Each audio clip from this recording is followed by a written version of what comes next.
கிராமத்திலிருந்து எங்களுடைய குலதெய்வத்துக்கு தீர்வதற்காக தீர்த்தம் எடுக்க வந்திருக்கிறோம். இந்த பேர பிரான்மலையான்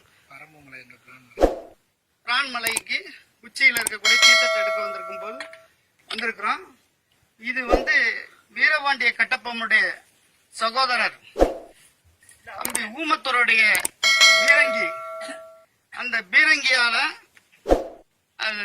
சிவகங்கை மாவட்டத்திலிருந்து சின்ன மருது பெரிய மருதுகளோட அடைக்கலம் கேட்டு அங்க இருந்து தப்பித்து இந்த பேர பிரான்மலையில ஐக்கியமாகிவிட்டார். அப்ப ஐக்கியமாகும் போது வெள்ளக்காரனை எதிர்த்து இந்த பீரங்கியால் தன் ஒரே ஆளாக இந்த பீரங்கியை தூக்கி கொண்டு ஒரே ஆளாக எதிர்த்து போரிட்டு வீரம் இன்னும் இறந்த வரலாறு அவர் இல்லை. இன்னும் இந்த மலையில தான் அவர் ஐக்கியமாகி கொண்டிருக்கிறார். அப்படிப்பட்ட பேர பிரான்மலையான் இதுதான் பீரங்கி.